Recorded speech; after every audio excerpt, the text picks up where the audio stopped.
Hello, BookTube, and welcome to this discussion of the James Bond franchise and its future. I'm joined by Richard Nichols, who is the author of a spy thriller called Lost Causes, which I can highly recommend. I've linked both my review of the book and also the Amazon link to the book is in the description if you're interested in that. However, me and Richard are both big fans of the James Bond franchise, and we're here going to today discuss the future of the franchise, both how we think it's going to go, how we both like it to go. However, I'll give it a second or two before we get started in this. I'll just say hello to people in the chat. Hello, Rod. For those who don't know, Rod is a author himself and also a publisher. And I interviewed Rod last on the 5th of March, so just over 2 weeks ago. Hello, Andrew. Andrew is a subscriber. He's been on the channel before, actually discussing the James Bond books, which he's reading his way through. And also here's Sean D. Standfast, who has been on this channel quite a number of times before. He's a fellow booktuber. He's very well read across the board. If you're a science fiction fan, I can highly recommend Sean's channel because he knows a hell of a lot about science fiction, not just the stories themselves, but the history of the genre. So I can see that we've got a couple of people in the chat and some people watching. So I'll just start. I thought I'd begin by giving you a bit of an introduction to sort of James Bond on screen. So the history of James Bond on the screen can be summed up. It begins obviously with Ian Fleming.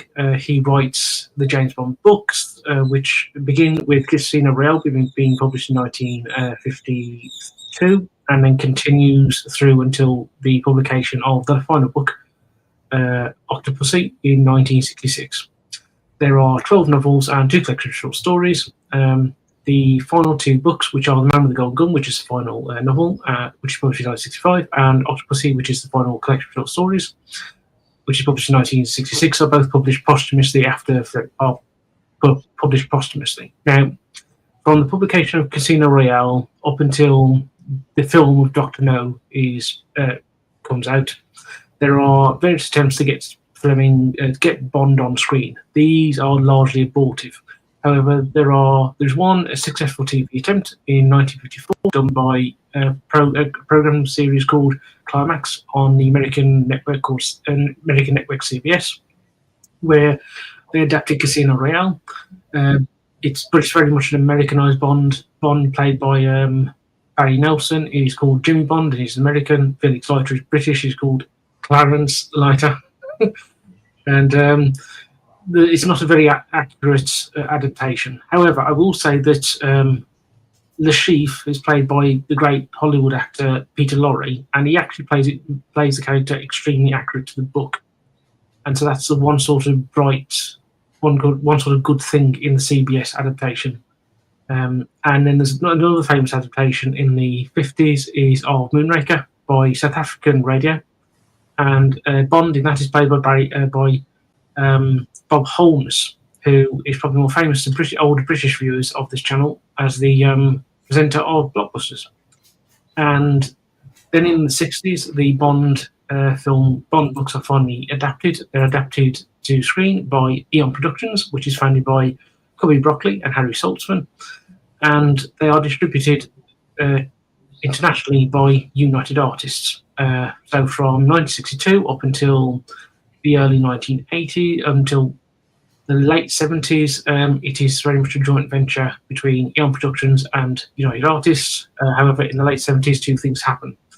Harry Saltzman gets into financial difficulties, and so he leaves Eon Productions, and it becomes solely an affair run by the Broccoli's. And then United Artists goes bankrupt in the late 70s, early 80s, at which point it is bought out by MGM. Then in the 1980s, MGM obviously takes over the distribution of the Bond films from United Artists. Initially through United Artists itself, but then eventually by the early 90s, by the time you get to GoldenEye, they're very much distributing the films as MGM. At the same time, Cubby Broccoli dies, and his daughter Barbara Broccoli and his, I believe, stepson Michael G. Wilson take over the production side of things, and that continued right up until pretty much relatively recently. Then, in the past 4 years, two things have happened. The first is that in 2021, Amazon took over MGM, and so in turn they took over. They obviously Amazon now is in charge of distributing the Bond films, and then in February this year, it was announced that Michael G. Wilson and Barbara Broccoli were both going to eventually step down as producers, and also that MGM is going to be jointly involved in the creative rights of the James Bond franchise alongside Eon Productions. And so this has led to a considerable debate and discussion around the future of the James Bond film franchise, which is what myself and Richard are going to discuss today. Just before we go on, I'll just look at a couple more topics and comments. Hello, Brian. Hi, Rod. This is Richard Nichols. He's been on my channel before. He's author of Lost Causes, which is a spy novel, very much inspired by Fleming, but also John Buchan, who also inspired Fleming. And I've done an interview with Richard as well as reviewing his book, both of which you can find in the description below. There we go. Hi, Rod. Hi, everybody else. And hi, Aaron. Thanks for having me on. Absolute pleasure, Richard. So, if you'd like to start with sort of your view of things. Right. Well, I think we start where the franchise is at this moment, which I see as a dead end. They've, with the emphasis on dead, because they literally killed the character, the lead, the hero, the man that's generated billions and billions of dollars over these years, fascinated generations, been the #1 hero in countless millions of children's lives. Women have swooned for generations over him, and they've killed him. It's unbelievable. So yes, I think we have to look first and foremost at, before we talk about the future, as to where they are. And where they are is it's almost like a Bond film where the character has been beaten up, captured, taken to within an inch of his life. He's limping, he's bleeding, he's swollen eyes, and in true Bond fashion, he has to try and escape this situation and save the day. The question is, can he? And maybe they've just left it too long and done too much damage to themselves. It really does beg a belief, but that's where I see we're at. Yeah, I'm very much the same. The decision to kill off Bond was just ridiculous. You don't kill him off. You can pretend that you killed him off, like at the end of You Only Live Twice, the book, as Fleming did. But you don't. You always let the audience know it's alive. But killing him off. They were experts at this. There's just one rule about Bond. He lives. It's not just about keeping the franchise alive. It's about morality and hope and future of civilization. If Bond dies, other things die with him. Where to put the blame for this? I think a little bit goes with this Eon family thing. Maybe it was bad luck. Salzburger went bankrupt. Maybe it was, and gave Eon this exclusivity to the whole thing, really, where maybe they weren't born to handle such a responsibility. The brother and sister, I think it is, that Broccoli's children. Maybe it was just a bit too much for them, and if it had fallen into someone else's hands, it would have been a different situation. But to be clear, this isn't just something that happened overnight. It's been developing. I noticed the trend, the downward sort of disastrous trend in Bonds in the 90s. So I know that's a little bit of an extreme position to take, but that's one of the reasons I started writing my own classic British thrillers. I felt that obviously Fleming's dead. He's not providing any guidance or new material. And the people whose job it is to do that were obviously running a little bit. They were running out of ideas. What ideas they were getting with? I mean, we got to the point where he had an invisible car and things like that. Yeah. The ideas they were getting were very dependent on gadgetry and CGI and stuff like that, which anyone can do it, sort of thing. It didn't really touch the soul of the people watching quite so much as it had in the earlier films, which were much simpler and much more basic, but much more appealing, in my opinion. And then, of course, there was the political side of it. You could see especially with the Craig era, that they'd basically push all the counters into the middle of the PC table and hoped it would all come good. And that was a chronically bad move, not just because PC is nonsense and it was doomed, but because the character didn't deserve, he was above all that, he was beyond all that, a bit like Tolkien's books are beyond all that. You don't need to have something that's bound to be divisive, short-lived. It affects the whole health of the franchise, and we've seen that, of course, come to full fruition, to the point where they're now not even sure if he's going to be a male. They don't know if he's going to be Anglo-Saxon, Swiss stock, or whatever he was in the books. His heterosexuality, no doubt, will be called into question. And of course, Eon and Amazon are two of the main culprits in all this. They've really led the way, cheerleaded for these causes in their various different ways, which has pushed them, or pushed the franchise into a point where one wonders, as I say, whether they can escape the net that they've cast around themselves. I mean, the whole point of it sounds stupid to even have to say these words, but the whole point of a hero in a mass audience endeavor like a Bond film is that he's sexy, attractive, successful, represents the ethos and sort of audience that the audience holds, and their own physical appearance to some degree, and they threw it all away. And it's like ABC of making money in Hollywood. They trashed it. And so, which leaves all these to the question: where do they go? What can they do? Yeah. Have you got any thoughts on what the next stage, Aaron? I've got a few, but I'd like to hear yours. Well, I'd just like to comment on something you mentioned that it's not back in the 90s. I can see what you mean. Now, I grew up with Pierce Brosnan as the James Bond on screen, so I'm fond of that era.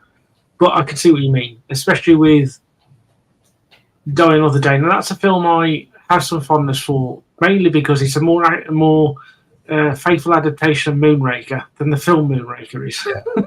Yeah. But at the same time, as you say, they went down the route of gadgets, and they went down. It became more cartoonish in a way that, if you look at the early Bond films, even in the Roger Moore era, where there was a lot more comedy, you had things like For Your Eyes Only, which was extremely sort of brutal and sort of realistic in a way that you got very much in the early Connery years. So in Dr. No and in From Russia with Love, things like that. But the thing, what I noticed is that when Craig came in, they decided to instead of trying to go back to Bond in, say, the 60s and 70s, that sort of more realistic, less gadget prone version, they decided to simply become Jason Bourne from the Bourne films. Yeah, absolutely. And whilst there are some good films in the Craig era, I would say that the Casino Royale is a really good film and a good Bond film as well. And that Skyfall is a good film as well.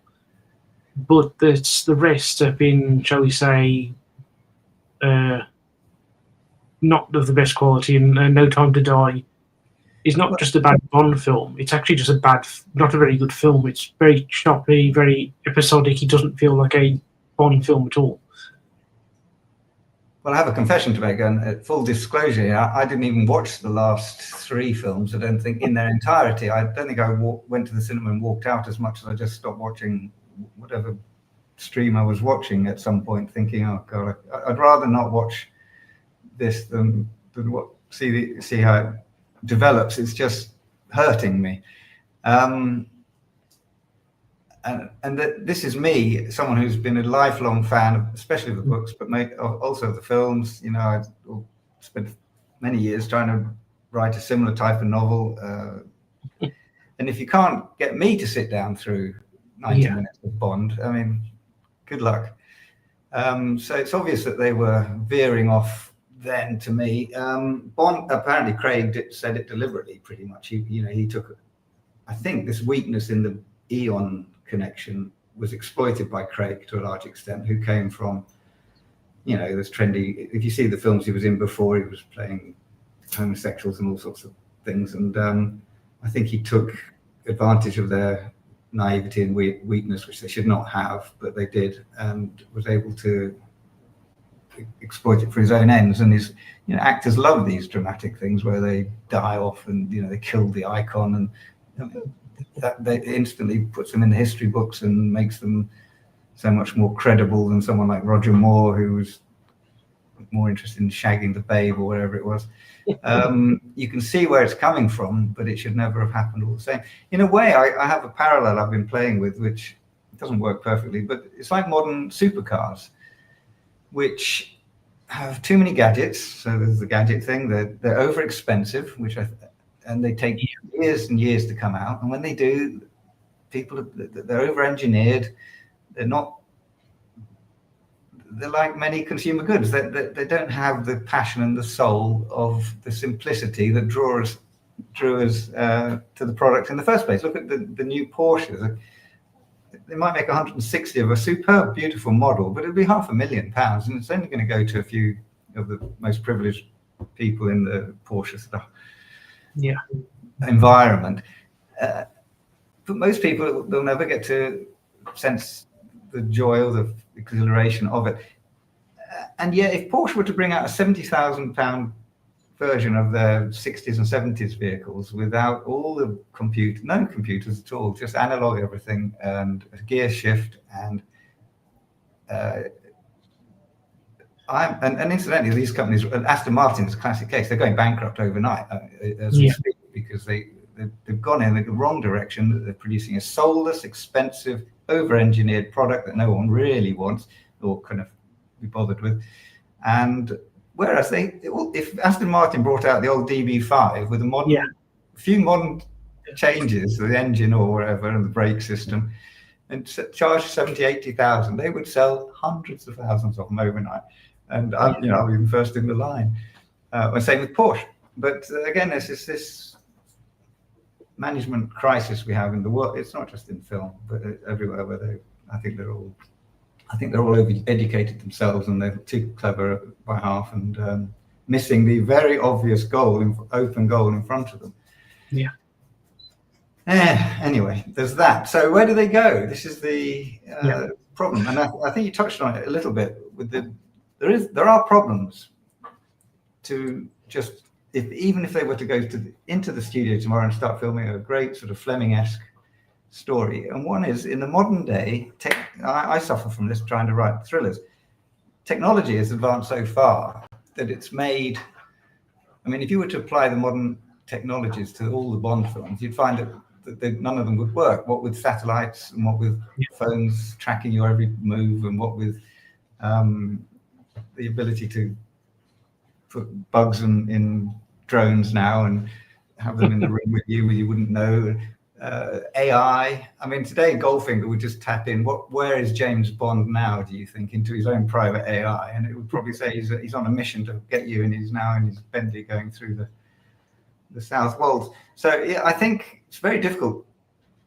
The way many people have dealt with that is to have a computer geek as part of the show, and Q's becoming that in Bond, where he's frantically typing and suddenly the box appears on the windscreen saying you're in, but that's very limited. It's not exactly exciting, and we all sit in front of computers all day. We know that there's no real dimension to that that's thrilling.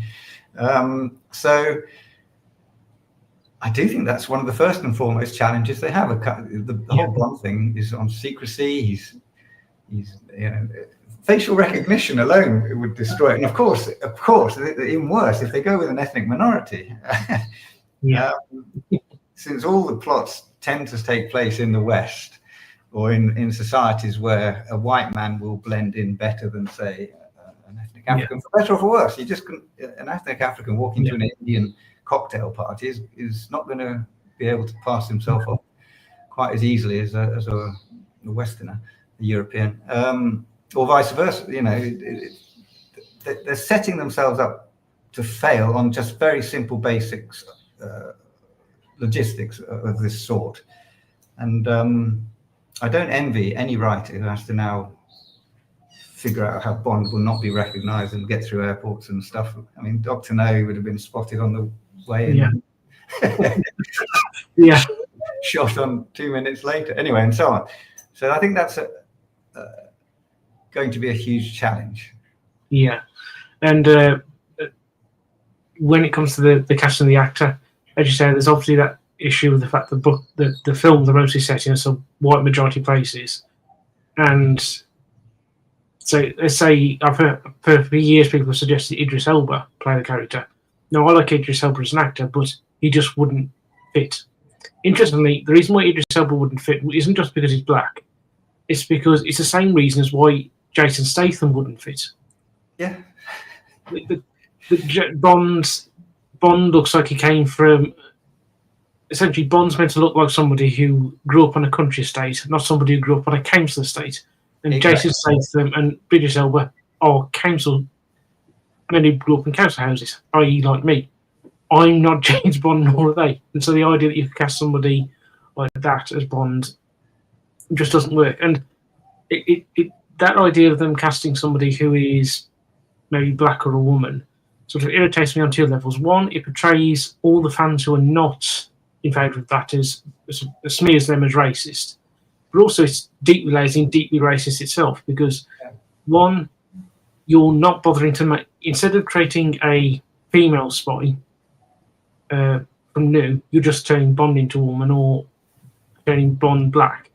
And then two, you're treating the sort of the demographics of the audience that you want like idiots. You're saying, oh, it's a woman or it's black.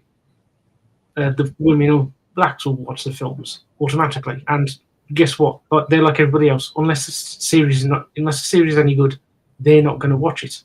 And the thing you mentioned about sort of technological difficulties, I entirely agree. You can just imagine that beginning of You Only Live Twice, where you got the space rocket being captured.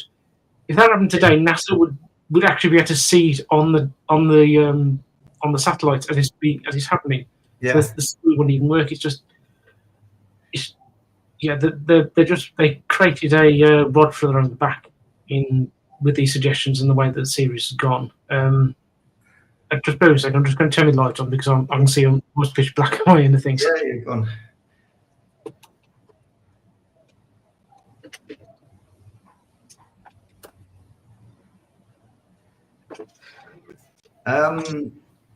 I was going to say, and then so we agree that the modern world is a difficult place to set Bond and keep it exciting without it all being just tech and tech and tech on top of tech, which is dull and boring.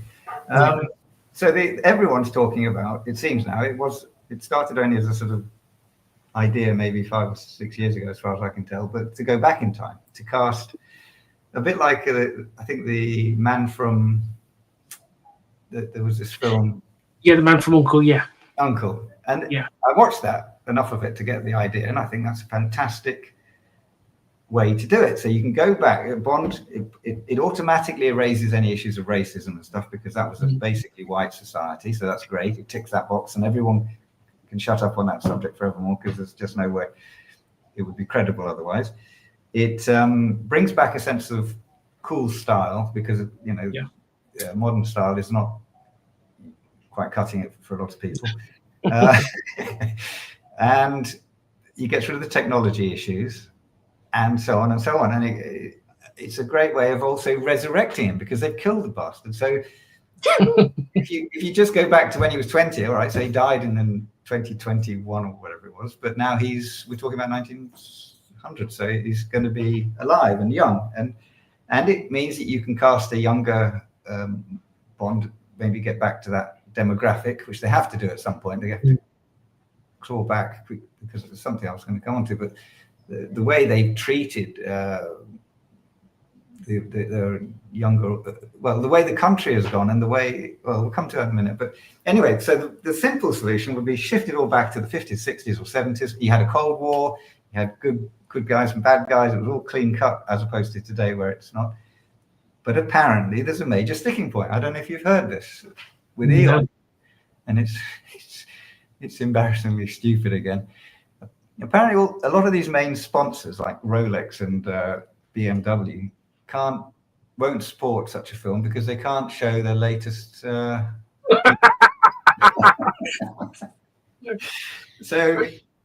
it's stuck.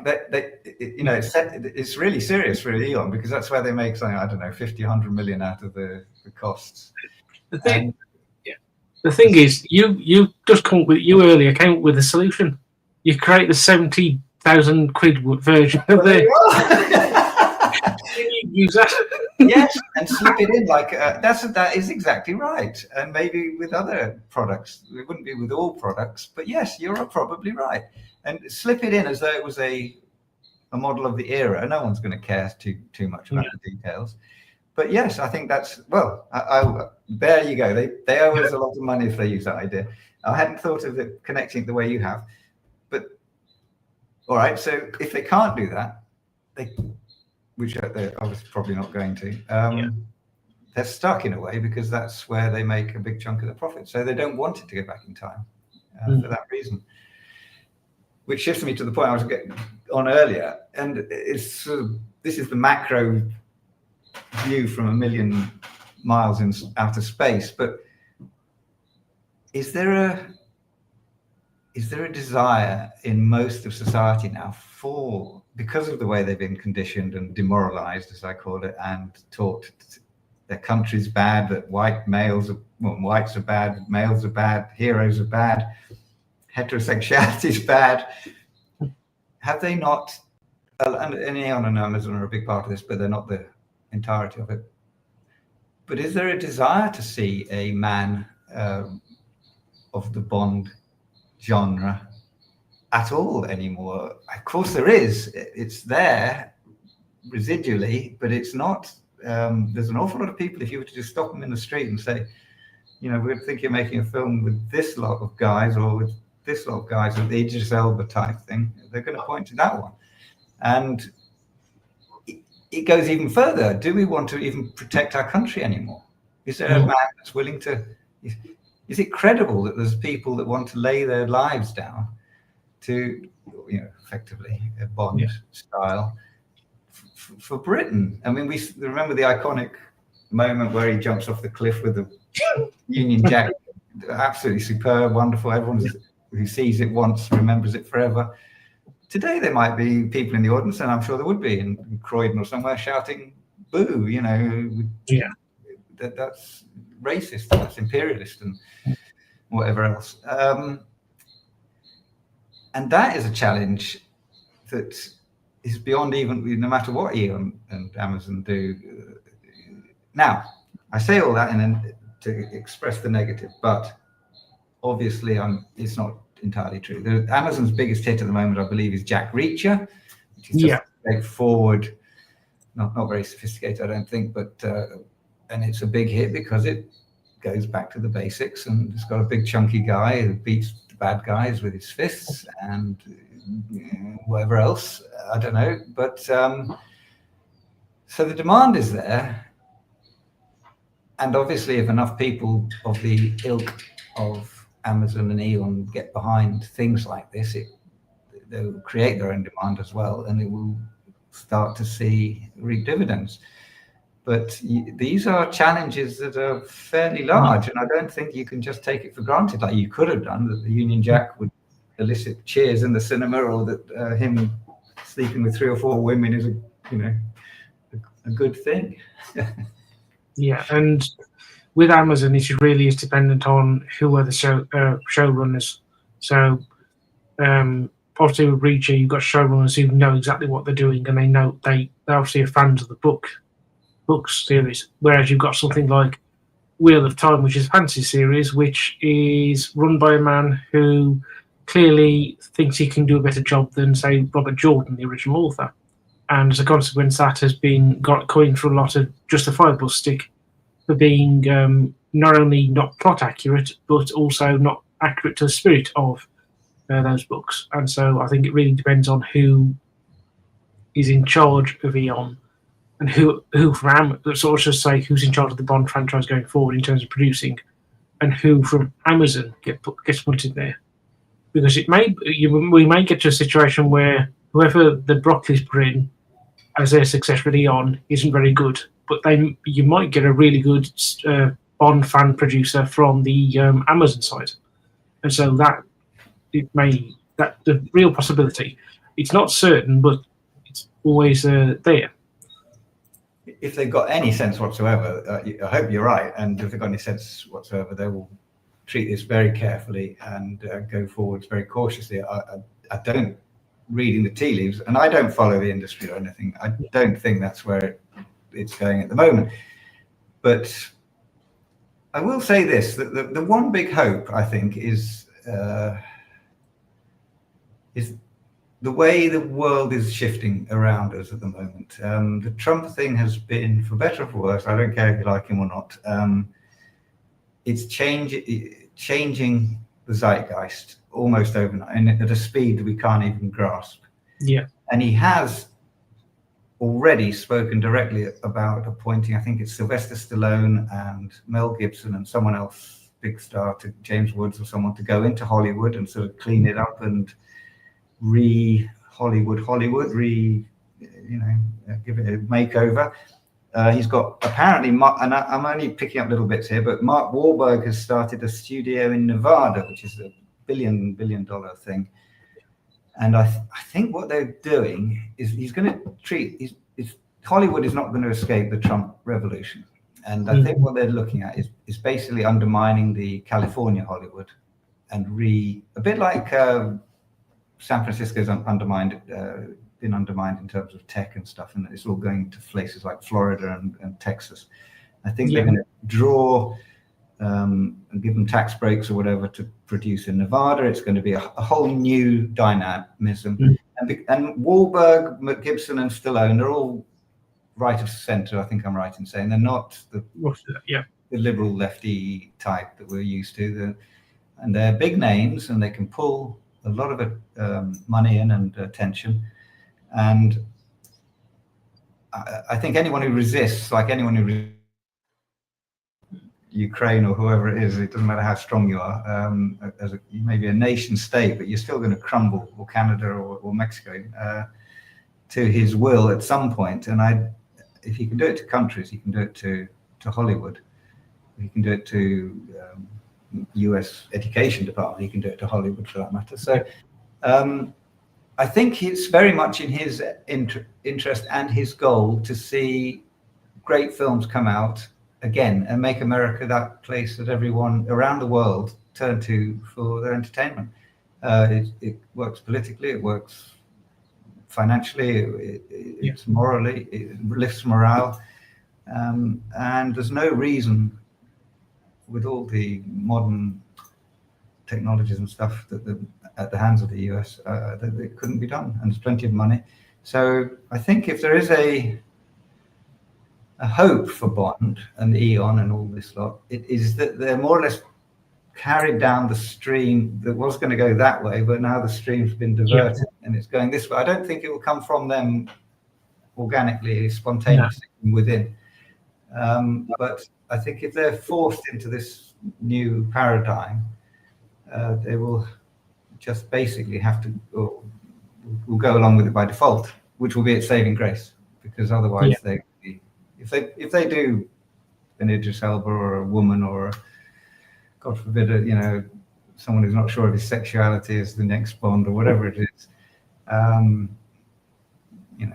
God help them. I certainly won't be giving them any more money, and no one else will, I don't think. So that's my hope. That's the fingers crossed Hail Mary option. And I think you're right. You saw that with the recent Oscars ceremony, where you contrast this year's with last year's. Last year's was very political, very PC, where this year there was not very much going on. And it does seem like the Trump selection has sort of started turning the ship around, and it's definitely going to go the other way from now on. So I would agree with you. They're almost certainly going to get they're going to go downstream from that from now on, I would say. But just before we go on, I'll just go through some of the comments. We've got quite a few. Well, yeah.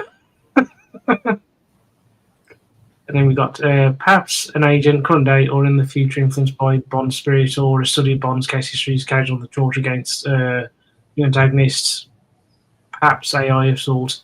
I mean, I could see that as a sort of as a spin-off series. I know that there's a couple of Bond books that have done as spin-offs, like there's another 00 investigating Bond's disappearance, so that could be done.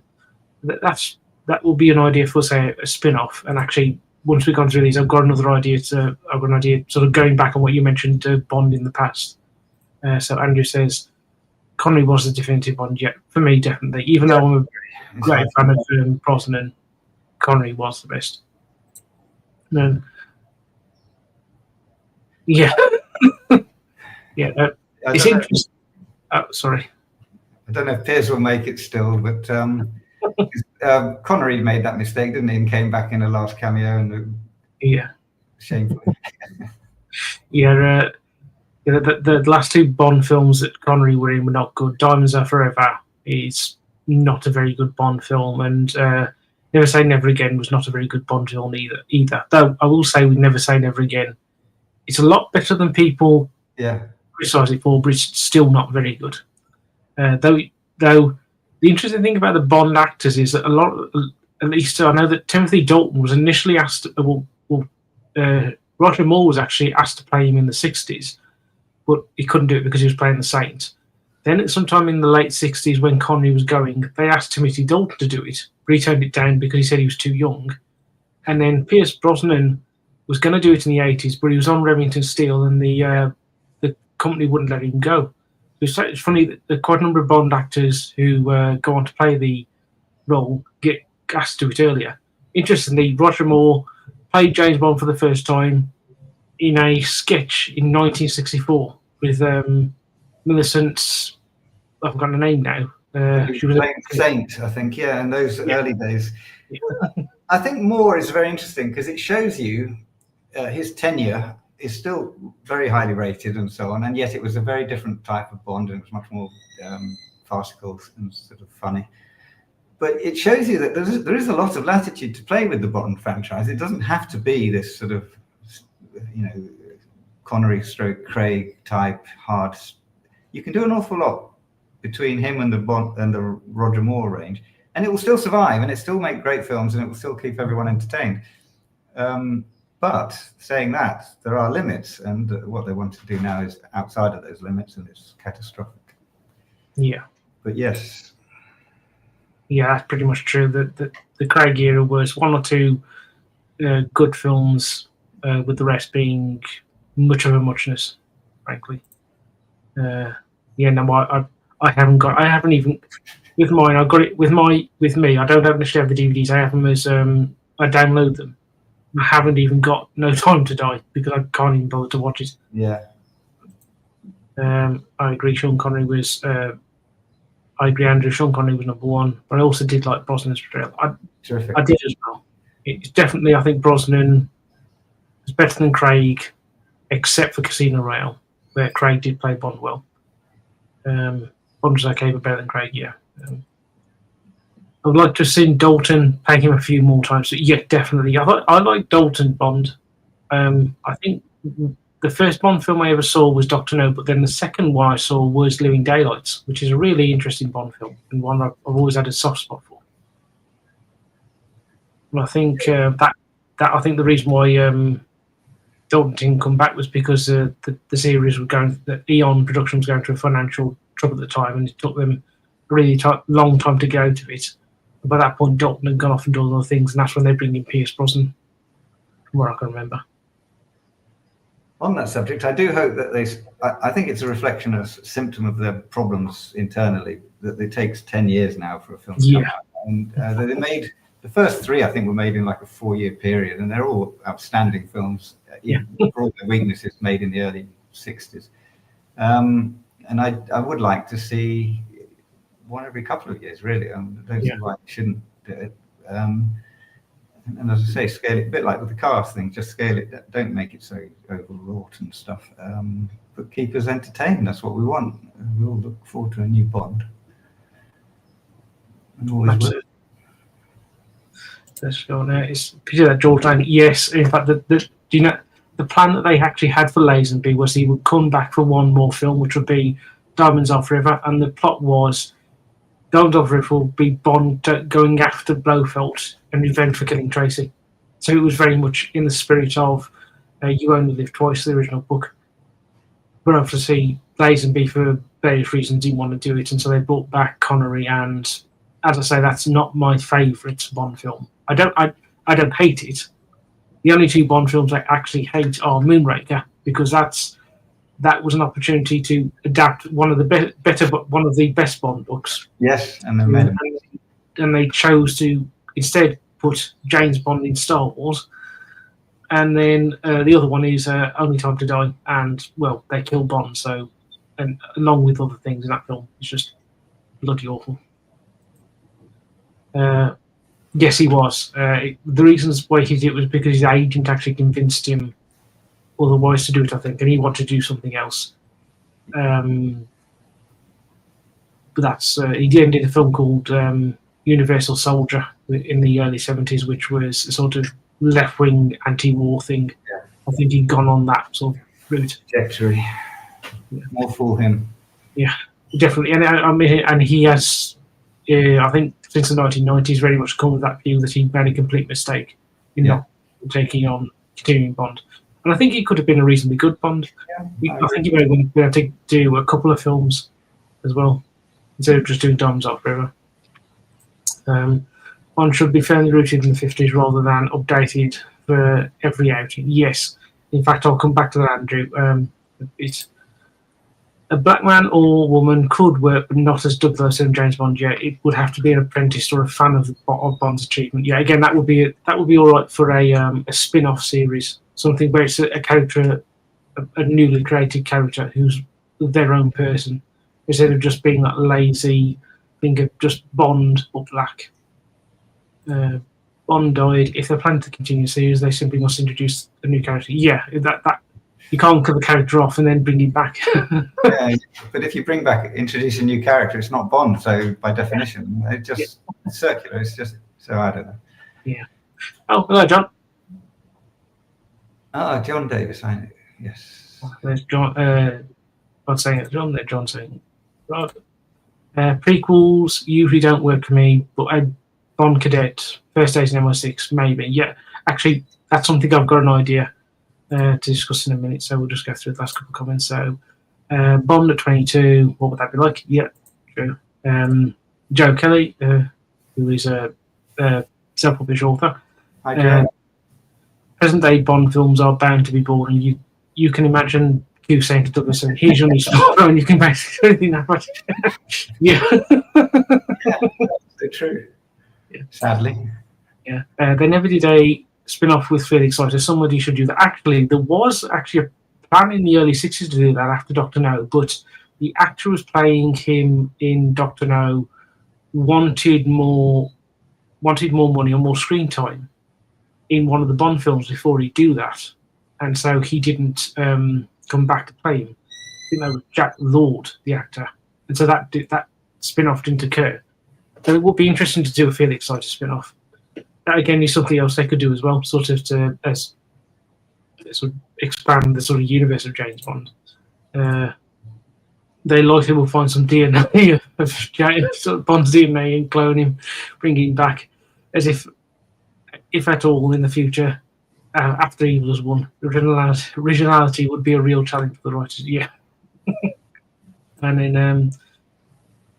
Indeed, it is fun to explore possibilities. And then we have John last ones. Might have missed it, but might have missed it. But who would you like to see Bond playing? Who would you like to see play Bond in the new film? Well, you can go first, Richard. Well, I don't follow the film industry very closely, and in broad brush, definitely with a British accent, tall, strong, good, very good looking, dashingly good looking, and with a wry smile when he quits something after shooting them 6 times in the ear or whatever it is. All of those obvious things. Specifically, there is this guy that played Superman, Hamill? Oh, Henry Cavill. Henry Cavill. He looks definitely the sort of part of someone of that ilk. Yes, so that would be where I'm going. I will say this: I've occasionally seen rugby players on the field and Victoria Cross winners, for example. There's an Australian Victoria Cross winner who's very heavily tattooed, unfortunately, because it detracts. He wouldn't be able to play Bond for that reason. It would be very difficult. But you look at them and you think, if he'd gone in another direction in life, he could well be the guy. I mean, they're big, strapping, strong-chinned individuals, and they can take a punch, and they've done it in real life. If they're in the South African front row or whatever it is, back row, they're not going to be lightweights. And if they won the Victoria Cross, even less so. So yeah, occasionally, and I like that in the sense that Connery was he did start acting, but he wasn't an actor. He'd been a milkman and a bodybuilder and all sorts of things. And I think the Australian, as well, Lazenby, I don't think he was a particularly strong in acting as such. He was more of someone saw him in a street and said you would be. So might be room. Yeah, actually, Lazenby had been a model, and the only thing he'd done before On Her Majesty's Secret Service was to star in a Captain Birdseye fish fingers advert. But yeah, I mean, I do think acting. Craig's a good example. It's become this sort of world of its own, totally detached from any kind of normality. And yes, occasionally somebody comes through the door, but let's go. Yeah, actors aren't. It's not the most skilled job in the world, and there are plenty of people who it may be better to look at someone who's got the qualifications of real life and make them into an actor, rather than take an actor and try and give him the qualifications of a spy. What about you, Aaron? Where are you on the acting? Well, I've always liked Cavill for the role because he looks the part, and he carries himself the right way, and he's also got the right accent, and he can do the job. He's also shown as in the man from Uncle showed he could play a spy well. Yeah, I do think he's getting a bit old now. I think with Bond, he'd have to be a lot younger. Say, cast somebody in his late 20s so that he can start making the films in his early 30s, and then you've got a good, say, 20-year run with him. One actor I have seen whose name has gone about is Aaron Taylor Johnson, who's he's not too bad. I think if he... he's married to a woman who's about 40 years old, 20 years older than him and stuff. I mean, let's just have some guy that you could have a normal drink with in a normal pub and not have to worry about insulting his grandmother, thinking it's his wife, thinking it's his grandmother. Anyway, I think along those lines. I want normal. Yeah, they're pretty much the only two actors I can think of at the moment who could play them. Actually, just mentioning a Black Bond, if they were going to do a Black Bond, they could have actually done it instead of Craig. You remember Colin Salmond, who played Charles, forgotten his name now, the one he was the Black MI6 agent during the Pierce Brosnan era. I've got the picture. Yeah. He looked and sounded Bond. He could have played a Black James Bond well as James Bond, who had just happened to be black. But it's too late. He's too old to play that. And of course, if they did it now, it wouldn't be the same as then. If they'd done that back in 2005, 2006, it would have been James Bond who just happened to be black, as opposed to being now it would be a black James Bond. Yeah. I don't see the need to go multiracial at all or anything like that. But yeah, that aside. Actually, now, just to bring something up, I have got one idea. It's sort of going off what you said about the idea of going in the past. I've always thought what they should do is get the film rights to the young Bond.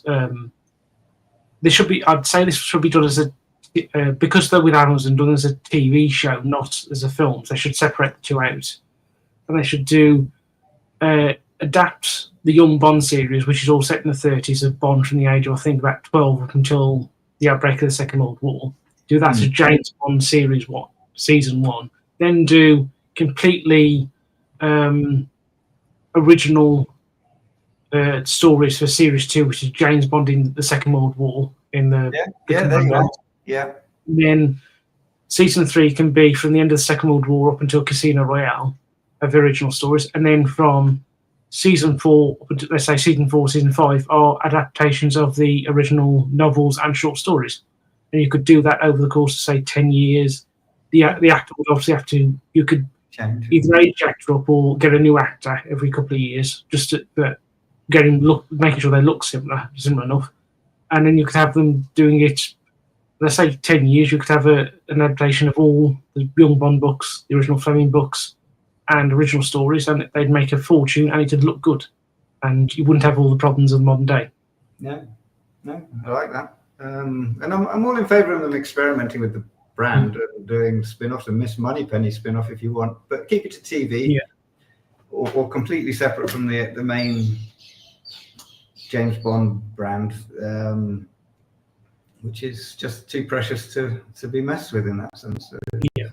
And totally unnecessary to boot. I've got another. I'm playing on all this. That it's not been easy to go back in time. Although I think Porsche, we need to talk to them soon about this idea of making a. And also, I was thinking, since you mentioned it, you could do a fashion line. You know, some Moss Brothers or something could do a retro fashion line, which would be no harm in people wearing Homburgs and tight trousers and suits and all that from the 50s. Fantastic, it'd be great.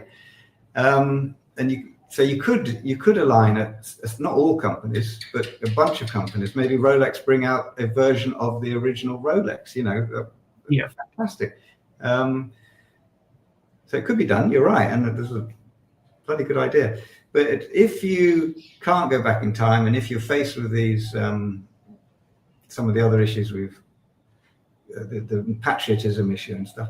Well, it's something I've been working on for a long time because of writing thrillers, and the way I am going to be addressing it, the Bond thing in my books in the next book is that he's effectively become the bad guy. And I know this sounds very, very controversial, and a lot of people will go, but in the last 10 years or so, it's become very clear that MI6 isn't quite what we all grew up to think, and that James Bond has been a part of that. If you stop and analyze it coldly, and it may be that if you go down these rabbit holes that the sort of Trump people talk about and stuff, more and more you're finding that it leads into central London, City of London, for example. A lot of them, and it was a comment on Twitter actually by someone I know, and he said he was on this going along this trajectory, and he said Spectre, and it stands for espionage, assassination, blackmail, this and that. And he says, what if Spectre is really what MI6 were all the time? And that was he left it at that. But when you think of the Epstein files now, and we've got the P. Diddy thing going on in Hollywood, and it's all blackmail and corruption and bribery.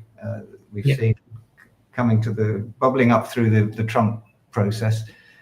And is it the case that really the Secret Services were co-opted at some point in real life, and I'm not joking, and turned against the people that they were meant to protect and all that? Not that difficult to think when you see people like Starmer, who's obviously got allegiances to the WEF, World Economic Forum, who he admits to on TV, and nobody's mentioning that it could be treachery to, not be Prime Minister of Britain and have your allegiance to a foreign entity that's unelected, etc., and so on and so on. And so, not easy to pull off, and I'm facing that challenge at the moment. But it could be that one way to get out of the Bond thing, debacle that they're in, is obviously he's still alive.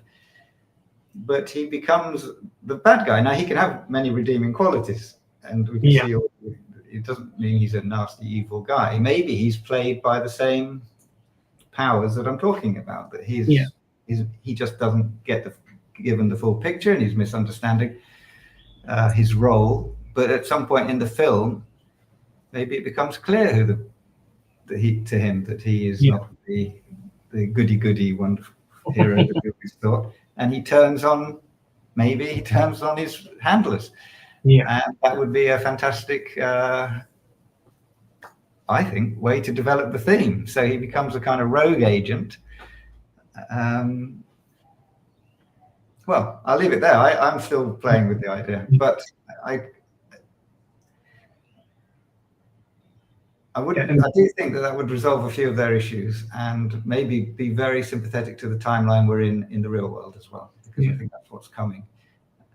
It is interesting, incidentally, that Fleming was Secret Services, so they were co-opted. And remember, the time he was in the Secret Services, they were basically run by communists, Philby, McLean, and the other Cambridge Five, and maybe others that we don't know about. It wasn't this, lily white, wonderful, pro-British thing, even in the 50s, which is when he was involved. He was the son of a banking family, and the City of London is really the place that's being pinpointed now as the, So maybe Fleming, in his own way, and what did Bond do? It made us all think that these basically treacherous grey men sitting behind desks betraying the country non-stop were actually these fantastic superheroes that could do anything, save everybody, were dashingly good looking, irresistible to women. If I had been one of the bad guys in the, say, 50s and 60s in MI6 wanting to change the way people viewed me, what better psyop would there be than the James Bond? I'm not accusing Fleming of anything, by the way. I don't think it was in his blood to do that. But I could see how he might have been told, Ian, you're a charming man of the world who's got a brilliant imagination. Here, write these books. We'll make sure it's in John F. Kennedy's hand next month when he appears in front of the cameras, which was strange because no one else gets that kind of treatment. And, it'll be a big deal for you, a lot of money. And, well, I leave the rest to the audience to ponder. Yeah, and I mean, the sort of propaganda element of James Bond, I don't think there was any co-option at the beginning with Fleming's book, but certainly the image of the films has certainly been a great sort of boost for British intelligence services. I remember there was I read history of MI6 where a junior, an officer who was quite senior when he's being interviewed for this book, but initially started out in Southeast Asia in the late 70s, and he was meeting with his first time operating in the field. He was meeting with a tribal leader in, I think, Cambodia or Laos, and he was shown into the tent, and the tribal chieftain just pointed at him and said, "Bond," because he'd seen the films. And so that propaganda element of Bond the film is certainly there. Yeah, absolutely. And all positive. No one's ever had a bad word to say about Bond, really, even today. But only because they've all gone lunatic. But it's a perfect vehicle, and it also, incidentally, as a psyop, it would have worked very well because it consoled the British people that they may have lost an empire, but they still had the world's best man. Yeah. If you see what I mean. We may have, because I do think there were. The British people have gone unusually quietly into their new role in the world, which is one of sort of relative poverty and insignificance, in a way that you might not have expected. And I do think maybe Bond and the other operations would have played a part in that. It gives you something to cling on to. Every 5 years you go out and watch him kick ass, and the Ruskies and the Russian and the whoever it may be, he was the boss. And So I can see it. It's not totally ridiculous, although it does sound a bit that way.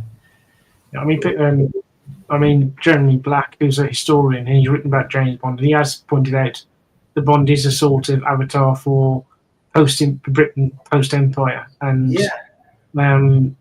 I certainly think you've got Bond on screen, and then you've got sort of after Suez, the British attempt to use what was then the EEC, what's now the EU, as sort of empire substitute, and so that has sort of contributed to it. And the fact that the decline was until 1997 relatively slow and gradual. It's after 97 that things, in terms of the way the country is now, that things go. But until essentially, if you were say in your 20s in the 1950s, you're then in your, where are you then, 30, 40, in your 50s in the 1990s, the country's changed, but not that drastically, fundamentally. And so Bond is a figure of that sort of continuity. Yeah, yes. And a kind of anaesthetic to the change as well, maybe. I'm not pressing the point too hard, but it's the mind does boggle sometimes when you think about these things. What it is, I'll just last couple of comments. Rod's have to go. Right. Well, you'll be watching this later on then, Rod. Thanks, Rob. Great interview. Deserves far more viewers, and this is thank you. So thanks. So I see that we've just gone over the hour. So if you've got any last comment, Richard? I don't have much more to say. I just think that we've, as I said at the opening, we've reached the point it's called the hero's journey. When you're a writer, you have to, or if you're an analyst, if you analyze films, and there's a hero in it, he always goes from being called into the challenge. The challenge is laid down. He's living his normal life. The challenge arrives at his feet, and then he has to go through all sorts of turmoil and hardship and suffering, and then eventually he rebounds from all that. And Bond, the character in a historic world sense, is now at the key moment in the hero's journey, where he is prostrate on the ground. No, he's literally lifeless. His weapons are all misfired or run out of bullets. He's bleeding. He's broken, and we're all sitting here in a worldwide sense, hoping he'll get up off the floor and pick himself up somehow and shake his head loose and wipe the sweat from his eyes and go and give it to the bad guy. But will he? That's the question, and I don't know. Well, I've got to say I can't think of anything else to say. So at this point, I'll just say bye. I've got Richard's X account is in the description, along with his YouTube channel, and also, as I say, my review of Lost Causes, his novel, and my interview with Richard as well as the Amazon link to Lost Causes, if you're interested in buying that. And so with that, BookTube, I will say goodbye, and I will see you actually tomorrow with John Davies, who's in the chat, and also great discuss horror films. Super. Okay. Well, thank you very much, Aaron. I enjoyed it a lot. It was great to get some of those. All the best. It's been a great pleasure, Richard. So I'll just end the stream. Okay. Cheers.